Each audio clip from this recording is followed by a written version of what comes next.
Now, here's a good one. What can Marxism contribute to our modern day world? By Arni.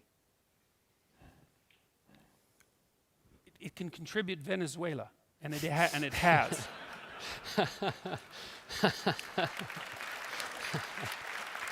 So I'll be a little bit less cynical in my answer, but we've seen what it can contribute. I don't know how many bloody times we have to run the experiment. That wasn't real Marxism. I know what that means. I know what that sentence means.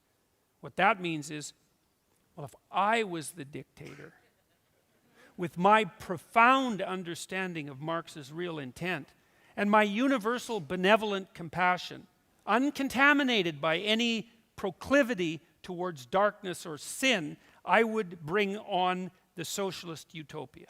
That's what it means, fundamentally. And if someone says that and claims it, then you should get the hell away from them as fast as you possibly can. Okay, so Marx was concerned about inequality, and there are reasons to be concerned about inequality. But the problem with Marxism is that it lays the cause of equality at the feet of the fundamental institutions of the West. The free market, democracy, capitalism, patriarchy, the hated word. Inequality is not caused by the institutions of the West. That's wrong. Inequality is the fundamental rule of existence. And it's produced, the thing about the Western systems, every system we know produces inequality when it's run as an operative process. All of the systems produce inequality. What we've developed in the West is the only system that produces wealth along with the inequality.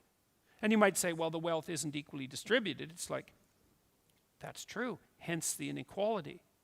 But at least there's some wealth. You know, the number of people in absolute poverty in the world halved between 2000 and 2012. 3 years faster than the UN was hoping for in its most wildly optimistic projections. People are getting comparatively richer at an absolute level with unbelievable speed. It's never been seen in the entire history of the planet. You know, first it happened in the West, obviously, including to Iceland, and even in the last, 75 years here, there's been an unbelievable increase in the standard of living, and now it's starting to happen everywhere else. The fastest growing economies in the world are in sub-Saharan Africa. That's a hell of a good deal. There's no starvation in China. There's no starvation in India.